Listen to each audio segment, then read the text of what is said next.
galo de rinha, avô em cobra rasteira.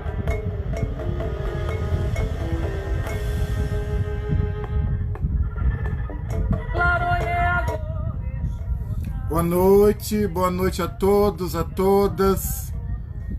Meu muito boa noite. Estamos hoje no nosso 17º Grito de Encruzilhada. Foram 16 gritos, com 16 convidados.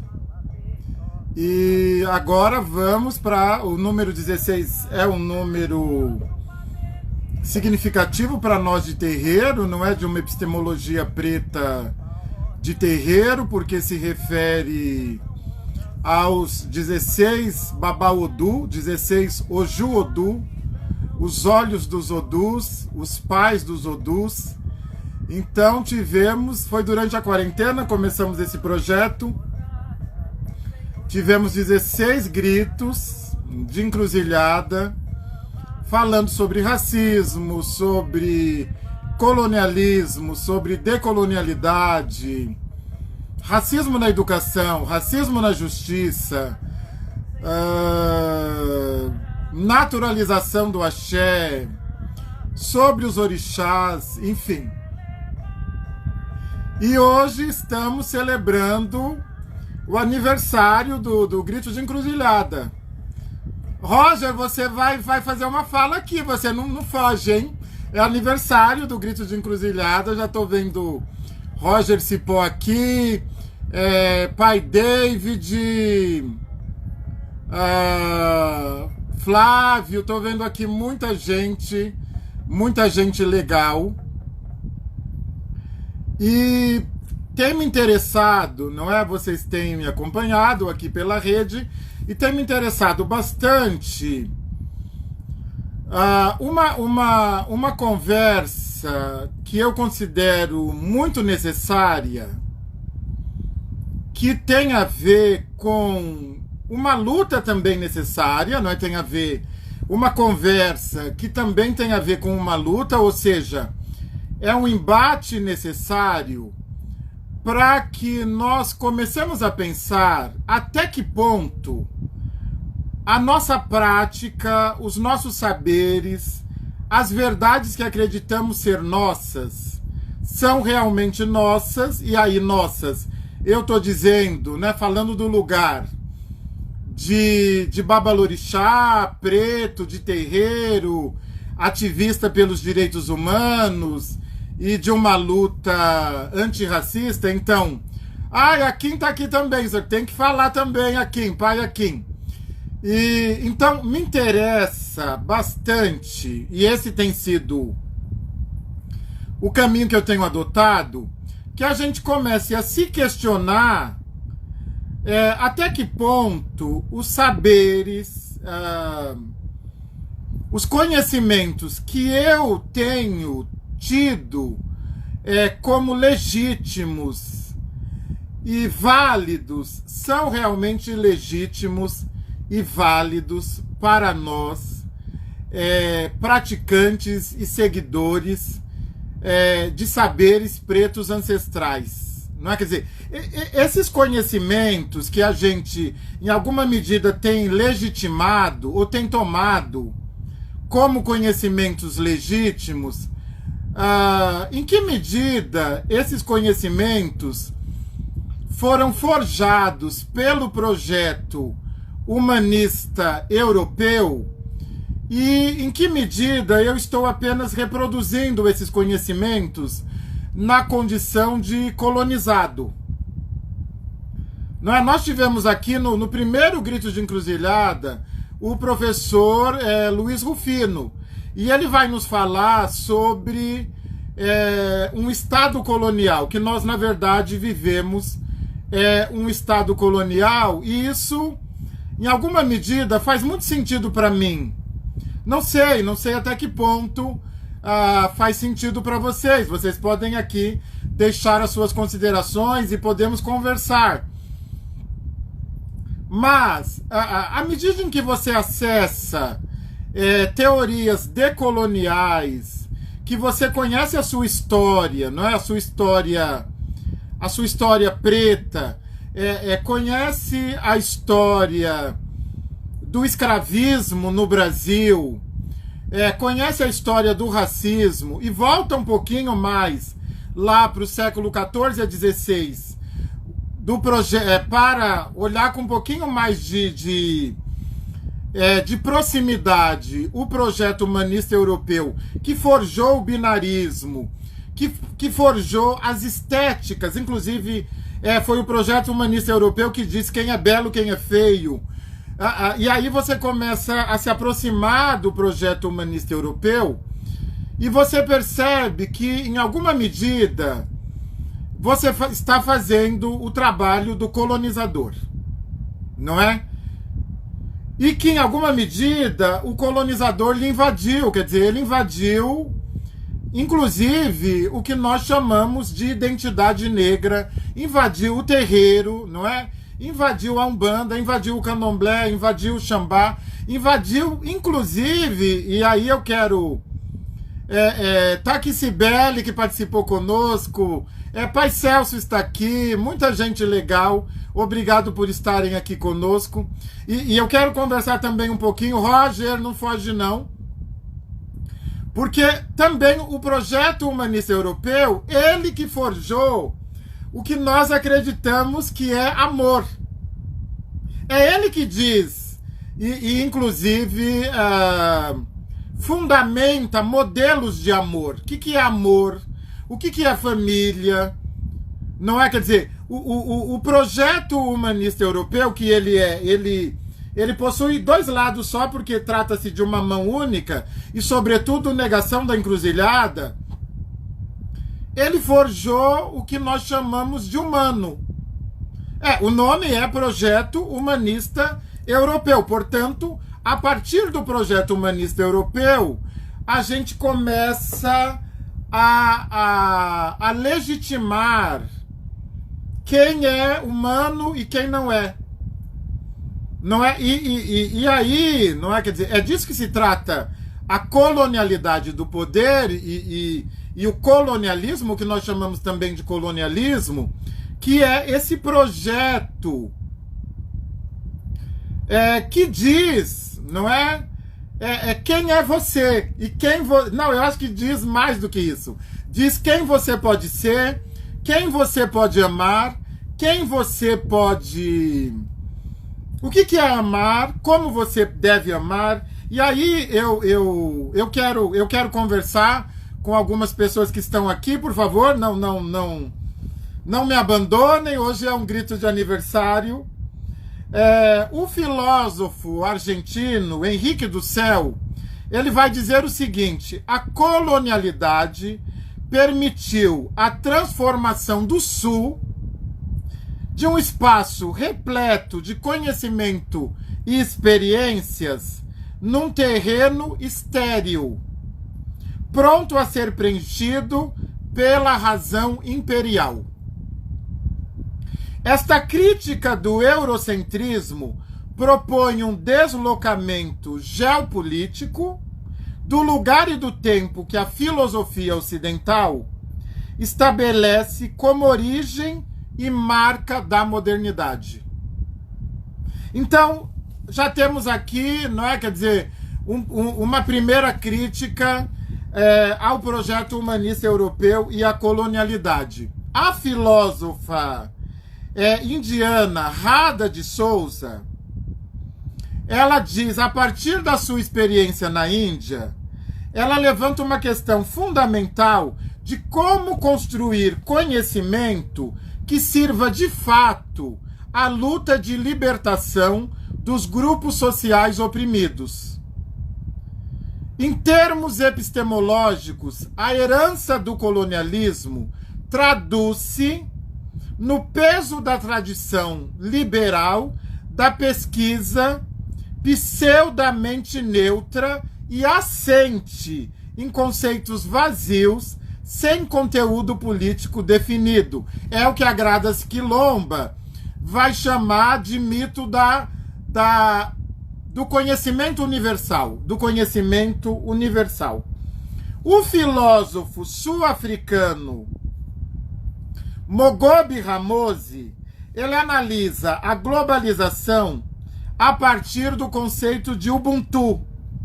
Os processos da globalização neoliberal em curso têm levado à crescente difusão de uma lógica de mercado, para a qual a dignidade, a segurança e mesmo a sobrevivência do ser humano deixaram de ser valor central. Exatamente o que nós estamos assistindo agora. E eu não posso deixar de trazer o filósofo beninense, o Pauline Rontondi, ao questionar quão africanos são chamados, estudos africanos abre caminho para uma discussão sobre a naturalização do conhecimento enquanto símbolo da persistência de uma relação colonial. Por que eu estou trazendo esses pensadores? Porque eu tenho, sobretudo, atuado no campo de um ativismo decolonial, né? Quer dizer, nós precisamos, em alguma medida, começar a questionar, inclusive, o que nós sabemos, como nos pensamos e o que tomamos como legítimo. Essa legitimidade daquilo que nós elegemos como legítimo é de verdade, faz parte de uma epistemologia preta ancestral ou faz parte de um projeto colonial, colonialista, de exercício de poder e de negação de existências de outras epistemologias que não a nossa, não é?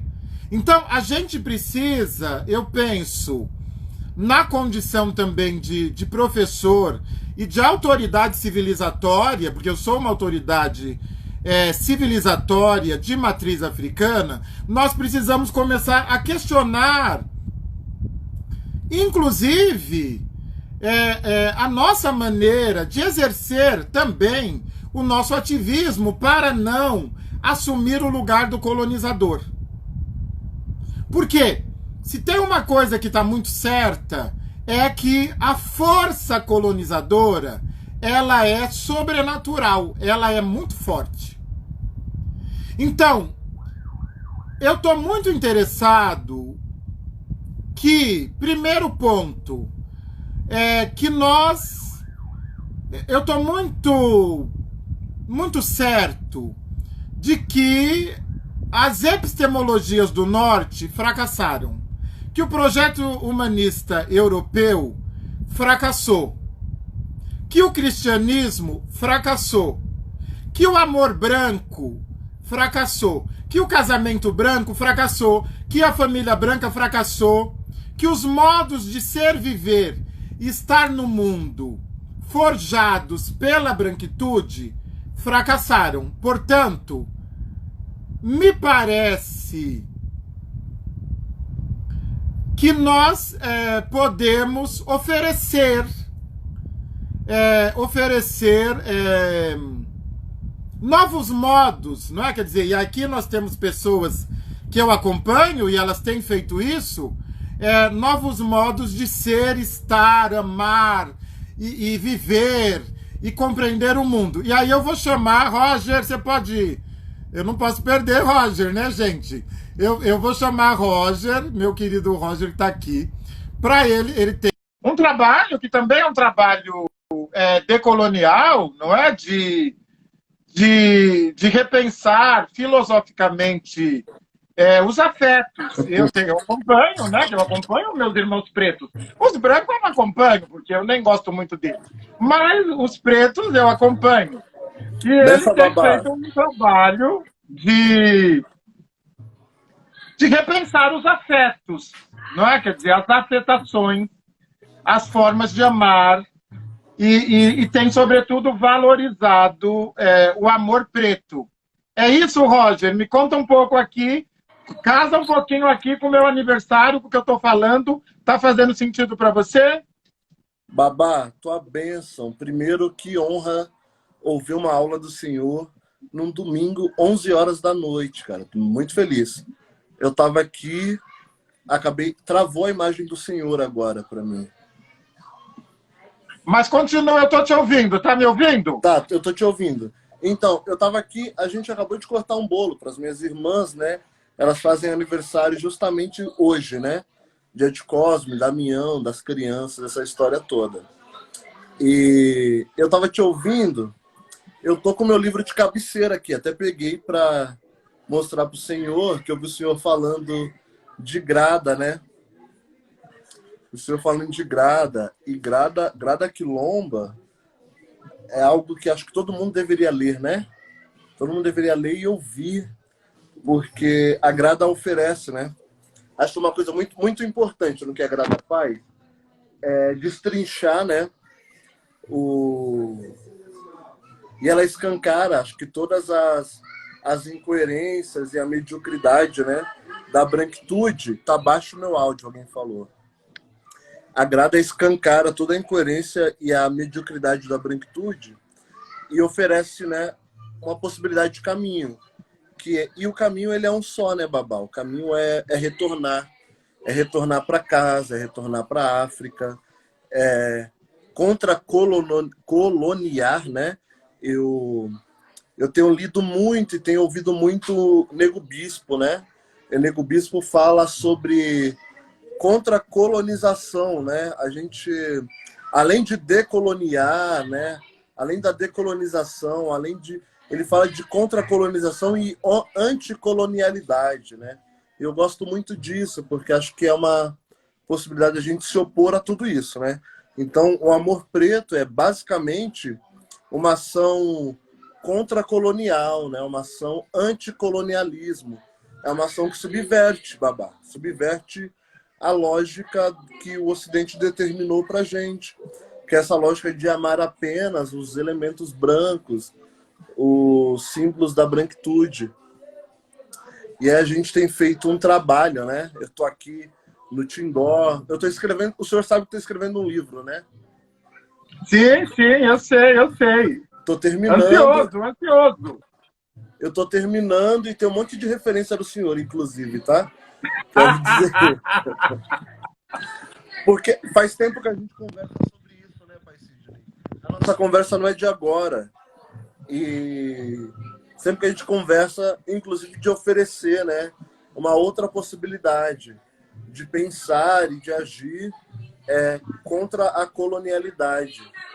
E aí esse trabalho é um pouco sobre isso, é pensar afeto nessa perspectiva, é entender por que é importante que a gente se rebele mesmo, entenda que o que tem a ver com liberdade para as pessoas pretas dessa diáspora tem a ver está diretamente ligado a uma ação organizada e estruturada contra a ação do colonialismo, assim, a ação da branquitude, que se materializa na branquitude, né? Que se materializa em tudo que a branquitude criou. Então, obviamente, né, que tudo isso fracassou. Eu estava ouvindo aqui o senhor falar, então, o amor branco fracassou, o sentido de humanidade branco fracassou, né? A instituição família branca, cis, heteronormativa fracassou. Ela fracassou porque ela não lida bem com a pluralidade, né? Não lida bem com a humanização do outro. Então, obviamente, né, tudo aquilo que não humaniza o outro... Eu estava vendo uma aula do professor Renato Nogueira, e o Renato Nogueira estava falando que à medida que a gente... Renato Nogueira não, o Davidson Nicossi, que é um querido estudioso de Fanon, o Davidson falou que à medida que o ser desumaniza o outro, ele se desumaniza também. Isso para a gente é muito caro, né? Para a gente de candomblé. Isso para mim é muito importante compreender isso, porque o processo de desumanização do outro, ele já está apontando que há uma desumanidade ali latente. Então, quando a branquitude, né, se articula para desumanizar nós, pessoas pretas nessa diáspora, está só confirmando que a branquitude não existe enquanto ser, né? Que a branquitude é só um projeto de poder mal sucedido. Enfim, eu vim aqui te ouvir, tô falando da beça, né, pai? Não, eu quero. Hoje é aniversário, portanto. Hoje olha o presente que eu estou recebendo. E eu quero felicitá-lo pelo seu trabalho. Eu quero dizer Obrigado. que você sabe o quanto eu tenho dito aqui nas nossas conversas reiteradamente que a gente tem melhorado o mundo preto para os nossos sobrinhos, não é? Para os nossos irmãos, para os nossos filhos, não é? Porque agora eles podem se ver, né? Veja, nós estamos aqui, dois homens pretos conversando, e a gente tem produzido, eu falo o seguinte, nós não estamos fazendo live, nós estamos produzindo documento, documento que nós estamos produzindo, que amanhã uma professora negra poderá utilizar na sala de aula,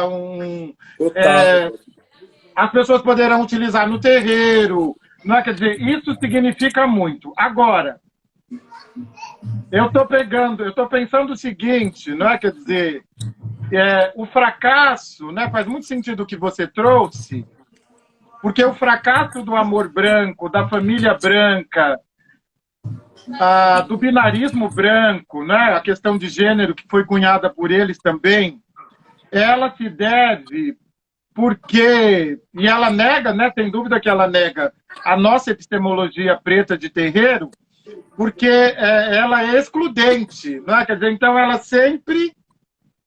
ela precisa sempre excluir o outro para existir. Exato.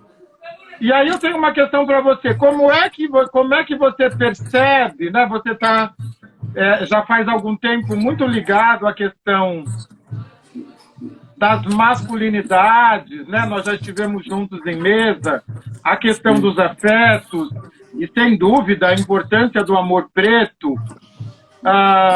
Você acredita que a gente está conseguindo, de alguma maneira, contra, não é? Como você trouxe, contra colonizar o amor, porque a gente precisa se afastar do amor branco, não é?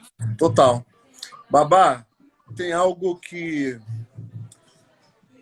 iluminou muito o meu trabalho, e algo que eu e o senhor a gente conhece há algum tempo já, que é compreender que o sentido de humanidade preta parte de um lugar que chama Ilê-Ifé, né?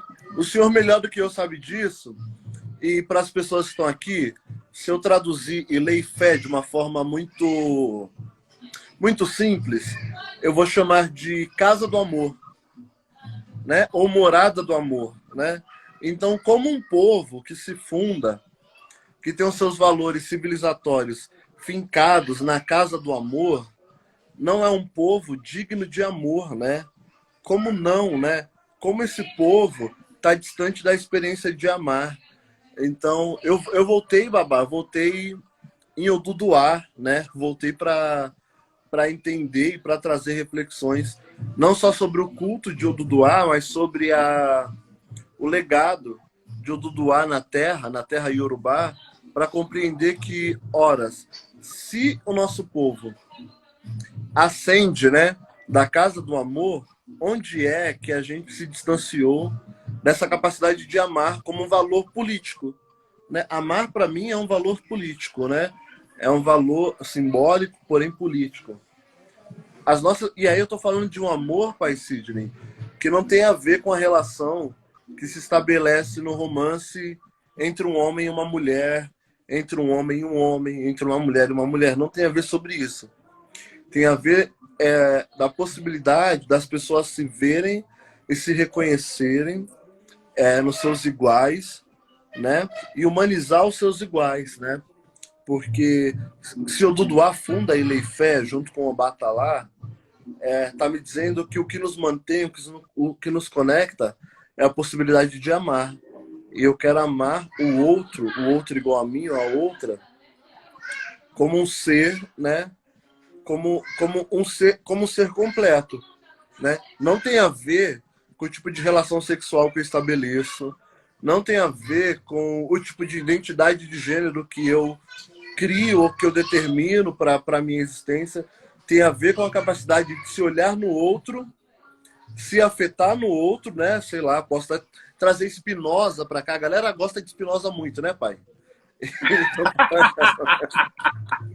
Então, Spinoza diria, né, que o afeto o afeto é a capacidade da gente se afetar, né, pela experiência do outro. Então tem a ver com tudo isso, mas compreender que, em essência, aí uma ideia de amar, né, de amar. E amar, para mim, é potencializar a existência do outro. À medida que eu potencializo a existência do outro, eu potencializo a minha. E Lei Fé fala sobre isso, né? Não à toa, e Lei Fé é o berço da humanidade africana. Não à toa, Neilópolis traduz dengo, né? Neilópolis vai buscar no Quimbundo e no Banto para traduzir dengo como doçura, né? Todo mundo aqui fala de dengo, de dengar e tal. E dengo é a capacidade das pessoas africanas de tornar a vida mais doce. A gente é um povo que se ama, Babá Sidney. E é só o racismo que constrói o nosso ódio, né? A nossa capacidade de se odiar. Então, negar o racismo é se aproximar de Lei Fé, é se aproximar de dengo como valor civilizatório. E parece um tanto romântico, né? Dizer sobre amor e tal. As pessoas falam, pai, nossa, mas você não acha que é romantizar muito as relações de pessoas pretas? Aí eu digo, cara, nós fomos brutalmente, pai Sidney, né? Brutalmente impactados pelo racismo. Se a gente não compreender que amor é uma possibilidade, a gente vai só comprovar e adiantar e acelerar o processo da escravização, né? Da nossa subjetividade, do nosso corpo. Então, eu repito que amor é, como diria Bell Hooks, né? Amor é uma ação para curar, né? Amor é o nosso antídoto, pai. Eu tô aqui sem respirar. Talvez eu esteja um pouco alterado já, porque eu já bebi uma cerveja com as minhas irmãs. Mas não, Exu tá falando, você alimentou Exu. Exu falando pela sua boca. Axé. E eu tô... nós somos, não é? Nós somos existências da palavra, não é? Quer dizer, a palavra, ela é igualmente potência, ela é magia, ela é realização, a palavra mobiliza, né? Mobiliza forças. Exato. Materializa, pai. Oi? Eu digo que a palavra, né, é tão potente isso, porque a gente pode pensar, né? A gente pode pensar qualquer coisa, mas qualquer coisa só se materializa a partir da palavra, né? Então, nas relações humanas, por exemplo, o meu afeto, ele só se materializa quando eu verbalizo, né? Quando eu trago Exu para a conversa e aí eu, enfim, boto meu ofó no mundo. Então, é a possibilidade de materializar. E assim, eu quero dizer, Roger, que você, enfim, a gente já se conhece há algum tempo e me interessa muito esse contra-colonizar o mundo. E eu estou muito interessado, não é, nessa sua fala, né, enfim, e todo o seu trabalho que eu venho acompanhando, porque eu estou muito interessado que a gente enegreça o máximo que puder. Não é? Então, que a gente se volte para a nossa mitologia, que a gente se volte para a nossa história, que a gente considere o terreiro um espaço efetivamente preto e escurecido, denegrido, e sabe, aí ouvindo você falar é um pouco meu sonho de consumo.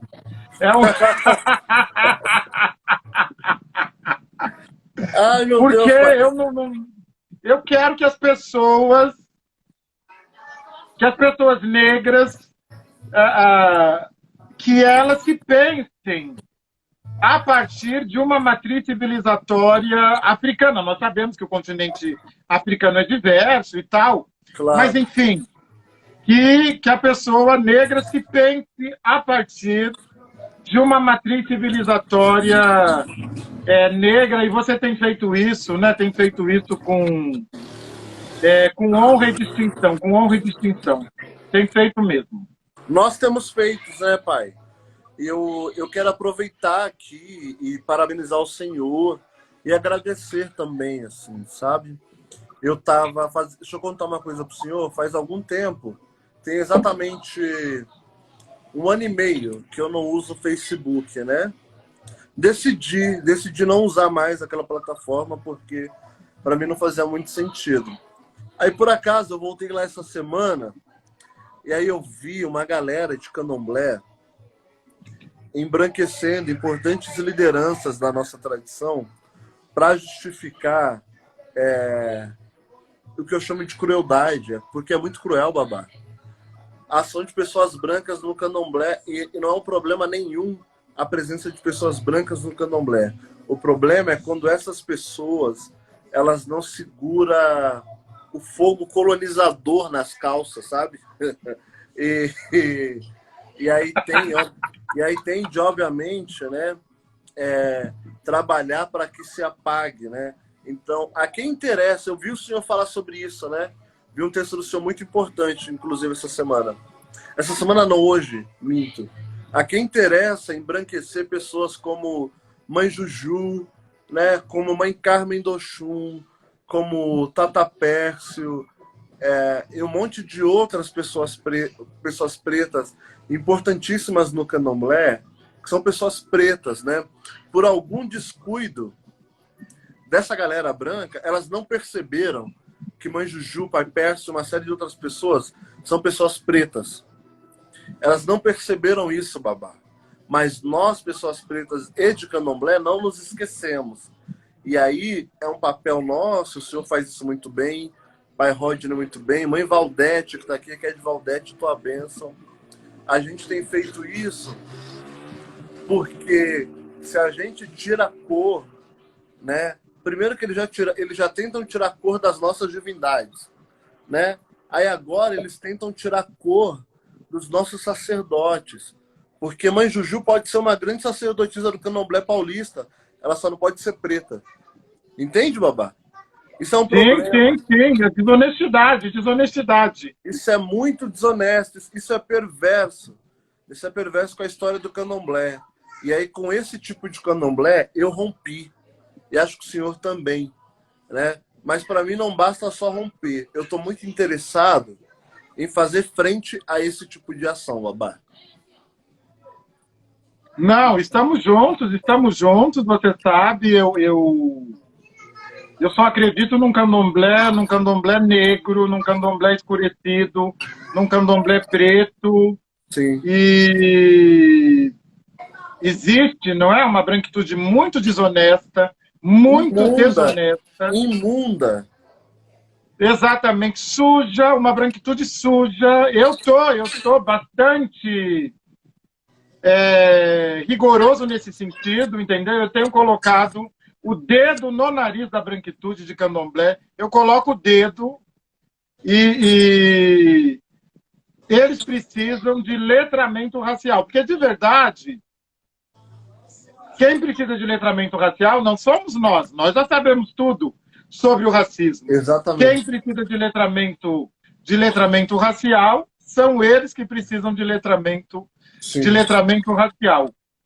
Muito obrigado por você estar aqui. Estou morrendo de saudades. Eu também, babá. A gente mata saudades, né? Pela rede. Sim. Mas logo estaremos juntos, pai. A sua bênção. Um forte abraço. Tua bênção, pai. Vamos marcar uma live, a gente falar sobre isso? Por favor, vamos. Vou marcar já estou abrindo a agenda. Perfeito. Eu vou abrir a minha também. Na semana eu falo com o senhor, tá bom? Um grande beijo. Um abraço. Tua bênção, babá. Xangô abençoe a bênção. Deixa eu trazer muito aqui. Obrigado. Deixa eu ver quem está aqui. Eu vou trazer a Kim. Faz tempo que eu estou querendo a Kim. Estou lhe chamando. Espero que você não esteja nu. Faz tempo que eu quero falar contigo. Eu tenho acompanhado seu trabalho também. Se você puder chegar aqui. Acabei de lhe chamar. Nós vamos continuar, então, com os gritos de encruzilhada. Vamos ter vários... Opa! E a bênção! Ô, meu pai, Bojubá, a benção. Boa noite aí, galera. Boa noite para todo mundo. Xangô abençoe a bênção. Muito obrigado aí por essa aula, viu? Por ter atendido o meu pedido. Eu pedi, falei, pô, pai, eu não atendi. Essa precisa de mais tempo. Precisa de mais tempo. Você viu que Roger já puxou aí o negócio. Mas, enfim, né? E ele vem aqui, né, Roger? Ele vem aqui, né? Ele provoca mesmo. Mas eu quero marcar com o senhor, marcar uma live para a gente conversar especificamente sobre isso. Eu tenho lhe acompanhado também. Eu acompanho todos os meus irmãos e irmãs, eu acompanho, aprendo muito, né? Ao mesmo tempo estou na rede. Eu penso, não é, pai, que em alguma medida a internet hoje, mesmo com todas as críticas, as restrições, essa semana mesmo saiu um artigo bastante ácido, né, sobre o Facebook, sobre o Instagram e tal, mas de qualquer maneira é um canal que nós temos para falar sobre nós, não é? Quer dizer, é um canal que nós podemos utilizar, né? Porque nós não temos canal de TV, nós não temos um canal de televisão. Então, eu penso que é importante para nós. Sim, sim. E aí, eu tenho acompanhado também, né, a movimentação do senhor, né, sobre... para mim, né, soa também como aquilombamento e transformar, não é, as comunidades tradicionais de terreiro, né, quer dizer, as tradições de matriz civilizatória africana, eu gosto mais dessas expressões, porque eu não estou querendo individualizar tradições, e mais acolhedoras, não é? Sim. E aí, fala um pouquinho para nós sobre essa experiência, sobre o seu trabalho, pai. Fala para nós. Então, babá, assim, eu sou nascido e criado dentro de terreiro, né? Mas eu tenho uma história muito... Eu normalmente faço as abordagens partindo da minha própria perspectiva dentro da religião, porque eu sempre falo que, para mim, demorou muito tempo para eu ter consciência da minha negritude, né? E por que eu tive essa demora? Porque eu sempre transitei por ambientes muito brancos, né? Então, eu tive uma educação branca desde a escola, sempre transitei por ambientes onde eu era praticamente o único negro. E aí, então, ali na escola, recebendo uma educação branca, quando eu chego na universidade, eu recebo... Eu sou sociólogo, mas aí só tive professores brancos e foram pouquíssimos autores negros que eu tive a oportunidade de ler. Fui iniciado no candomblé por um babalorixá branco, e isso faz muita diferença. E no momento em que eu tenho uma vida marcada por muitos problemas dentro do candomblé, mas muitos problemas mesmo, muitas dificuldades, que em um outro momento a gente fala disso, quando eu chego dentro de um contexto do Ixexelabá, que é a tradição de Fá, e conheço o Exu dentro dessa perspectiva do culto do Ixexelabá, aquilo vai produzindo uma outra diferença para mim. E quando eu vou tendo acesso a esses africanos, aos sacerdotes negros, e quando eu vou olhando para isso, eu vou percebendo como, né, eu vinha tendo um posicionamento muito branco diante das coisas, sem perceber. E isso vai reverberando em tudo, nos relacionamentos, em tudo. E aí é onde eu começo a ter uma outra visão de religiosidade, uma outra visão de orixá. E aí é onde eu começo a falar, não, gente, Isso faz muita diferença. E aí é onde eu começo a me situar como um homem preto. Então, quando eu acompanho vocês, para mim também são descobertas, e para mim é tudo muito recente. E é muito interessante que, por exemplo, vendo a fala do Roger sobre o amor afrocentrado, o amor preto, é muito importante o amor preto, e eu sempre tenho a crítica de não apenas serem duas pessoas pretas, mas serem duas pessoas pretas que se entendem como pretas, para não reproduzir dentro do relacionamento a lógica de um relacionamento branco. Né? Porque mesmo como um homem preto, eu posso me comportar como um homem branco no momento em que eu tenho atitudes que são inadequadas ou incorretas com o parceiro ou com a parceira que eu tenho. E hoje, eu, por exemplo, que vivo um relacionamento preto, eu penso 1000 vezes em todas as minhas atitudes, porque a pessoa com quem eu sou casado é o meu espelho. É ali que eu me enxergo, né? E a minha caminhada, os meus problemas e vice-versa. E eu acho que é por isso que isso coloca a gente num outro lugar, né, na sociedade. Então é uma coisa formidável, fantástica, e eu acho que vem sendo um período de descoberta para todos nós. E eu fico muito grato por ver que o senhor está colaborando muito, né, em trazer, abrir um pouco a nossa cabeça nisso. Então, pai, eu estou muito interessado, não é? Quer dizer, eu tenho atuado, não é? Quer dizer, na luta antirracista, ponto. Então, esse é um dos caminhos da encruzilhada que eu tenho atuado. Mas eu estou muito interessado, não é? Quer dizer, sobretudo nessa fala do senhor, porque quando eu digo, né, quer dizer, quando nós percebemos, não é, que o amor fracassou, né, quando eu estou falando que o amor fracassou, eu estou falando mais que o amor, eu estou falando mais da necessidade de um amor preto entre pessoas pretas. Eu estou falando da necessidade de uma contra-colonização do amor, porque esse amor, não é? Quer dizer, esse amor idealizado, né, que está inclusive lá no espírito da intimidade, esse amor que começa pelo topo da montanha, que não começa embaixo. Esse é o amor branco, porque o amor branco, ele começa pelo topo. Então, esses sentidos, né, de alma gêmea, encontrei minha outra metade, eu me encontrei, agora eu estou no paraíso, o outro me completa. Esse sentido de amor é um sentido extremamente colonizado, não é? Quer dizer, é um American Dream, e ele não existe. Esse amor não existe, não é? Então, só nas novelas. E ele é um amor excludente, não é? Quer dizer, ele é um amor idealizado que foi feito para fracassar, porque se ele é idealizado, se ele é ilusório, ele foi feito para fracassar. Agora, é importante que nós tenhamos o amor preto, mas o amor preto que comece no topo da montanha. Então, é no topo. O que quer dizer isso? Qual que é a metáfora de um amor decolonial, de um amor preto no topo da montanha? A metáfora é a seguinte: você vai subir a montanha junto com a outra pessoa. Exatamente. E vocês vão cair. Exato, você vai escalar. Não é?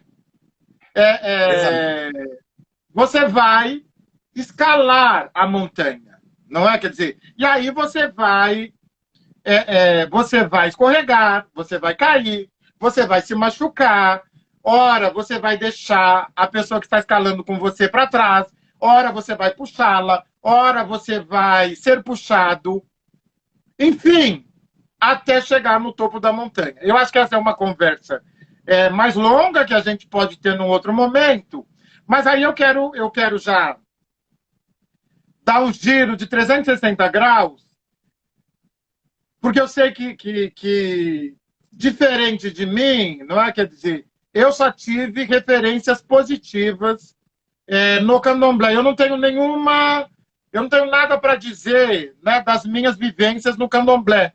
Eu não tive sofrimento, eu talvez tenha sofrido racismo, mas eu não tinha consciência racial naquele momento. Mas o meu candomblé é um candomblé muito familiar, então eu sempre estive muito protegido. Então eu tenho uma relação muito positiva com o candomblé, muito positiva. Mas eu sei, eu não sou uma pessoa ingênua, e eu sei que o candomblé colonizado, ele é extremamente colonizado. Essa é a palavra. Então, mas eu tenho uma questão, pai, que é a seguinte: em que medida o Ixexelabá, a RTI e essas tradições que são vistas, em alguma medida, como menos como afro-brasileiras e mais como estrangeiras, e até por isso gozam de um certo prestígio, também por isso, porque aí é o estrangeiro, em que medida essas tradições começam a pensar o racismo, porque também, e está tudo bem para mim, porque não é uma experiência vivida no continente africano, né? Porque lá todo mundo é negro. Então, isso é alguma coisa afro-brasileira, não é? Quer dizer, existe um racismo à brasileira. Mas em que medida isso está começando a ser pensado também a partir dessas tradições? Ou é alguma coisa nova, ou não é pensado? Eu gostaria da sua contribuição nesse sentido. Eu acho que a perspectiva do racismo, ela é nas religiões. Quando a gente traz perspectiva de racismo para a religião, para as religiões africanas no Brasil, eu acho que isso é um movimento novo. A grande contribuição do Ixexelabá, das religiões africanas, no momento em que elas começam a interagir com o candomblé, eu acho que é exatamente a filosofia, que tem a ver com o olhar africano para as coisas, mas o olhar africano dentro de um corpo literário, que é o corpo literário de Ifá. Então eu sempre falo assim, por exemplo, eu sou grato aos orixás por ter tido a oportunidade de fazer uma faculdade de Sociologia por 4 anos, mas os ensinamentos que eu tive em 4 anos dentro de uma faculdade de Sociologia branca não me valem mais na prática que o conhecimento dos anos que eu tenho de estudo dentro da tradição de Ifá. Então eu brinco aqui em casa e falo, a minha filosofia, a minha sociologia é a sociologia de Ifá. Porque todas as minhas ações e o meu olhar para o mundo são pensados a partir dessas perspectivas das informações que tem no corpo literário de Ifá e, principalmente, primordialmente do Exu, né? Mas dentro dessa filosofia que é a forma africana a forma que os africanos interpretam a realidade. E eu acho que a gente no candomblé, a gente teve por um lado um déficit, principalmente na medida em que a religião foi sendo branqueada, e talvez tenha faltado a oportunidade desses debates e da filosofia. A gente foi aprendendo a fazer tudo muito na prática. Então, quando a gente chega no terreiro, a gente não tem essa informação da negritude, que não é uma negritude só da cor da pele, é uma negritude de culto, é uma negritude de olhar africano para a realidade. E a primeira perspectiva que todo africano tem é de que, em qualquer lugar do mundo que ele chegar, a outra pessoa não africana que olhar para ele, seja europeu ou de qualquer outro país, né, ele vai olhar e vai entender que é uma pessoa africana. E o africano, ele olha e ele sabe que ele tem uma tendência do mundo olhar ele com um olhar diferenciado. Um olhar que tem a ver com o contexto de racismo e um olhar que diminui a presença do negro. Então, por exemplo, quando eu morei um tempo na França, e quando eu estava em Paris, conversando com meus amigos ali que são francofonos, a gente estava discutindo o o racismo que existe na França, né? Embora eles sejam muito respeitosos, né? Até mais do que aqui no Brasil, mas isso não exclui o racismo. E a perspectiva do africano é, olha, eu sei que eles não gostam da gente, mas quem disse que eu gosto deles? Né? Então o africano ele tem muito esse olhar, essa troca. E é nesse momento que ele olha para o branco e ele entende que o branco é um não africano, isso muda toda a relação. Porque ele tem a compreensão, uma, de que o racismo existe, que é o que nós não temos a compreensão, porque falar de racismo aqui é um tabu. Né? Cada vez que a gente fala de racismo, existe a tentativa de negar o racismo, e quando a gente traz isso para dentro do candomblé, isso acaba tendo um outro tom, né? De que a gente ouvir coisas absurdas do tipo, foram os brancos que salvaram o candomblé, e não é essa a discussão. Porque os orixás, eles não fazem a distinção. O grande problema está nessa branquitude que tenta deslegitimar a cultura negra da qual o candomblé tem como essência. E aí, na hora que eu tento deslegitimar isso para transformar o que é preto em branco, aí existe um problema, porque daí a gente tem pessoas que não são negras, não apenas na cor da pele, mas elas não são negras de culto, entende?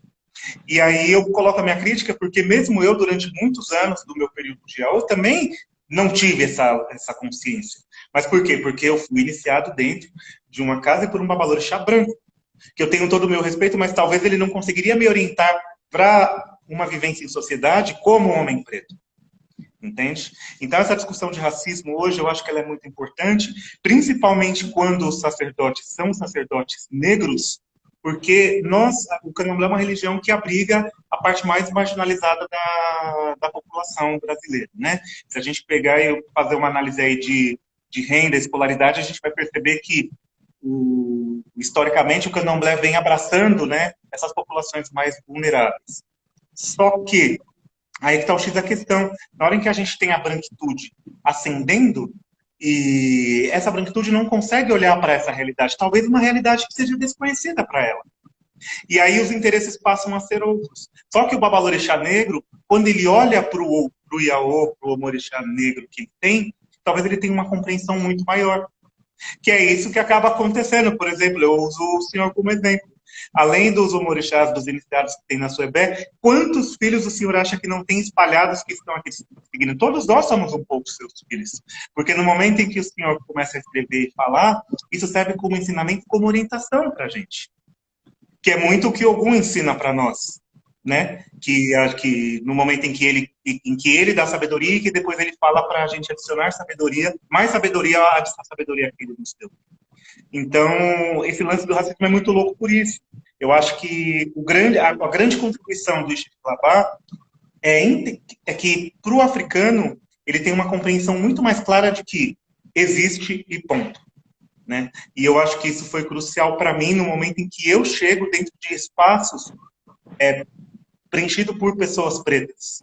E ali eu consigo olhar e entender as coisas de outra forma. E como, né, pelo fato de ter estudado sociologia, ter o olhar muito acostumado em fazer etnografia, essas coisas, então, na hora que eu chego dentro de um ambiente em que você vê também, né, o Xixelabá também é uma religião que tem custo, e que tem muitos brancos ali, e que você começa a observar a sociabilidade, mas que você observa também a maneira como você é tratado como homem preto, como você é recebido como homem preto, em algum momento, não propriamente de privilégio, mas daqueles homens e daquelas mulheres negras olharem e se entenderem como negro assim como você, né, e você poder preencher e adentrar outros espaços que talvez outras pessoas brancas não adentrem, aí você vai percebendo como o olhar do africano é muito mais perspicaz para isso. Não sei se o senhor consegue me entender, Babá.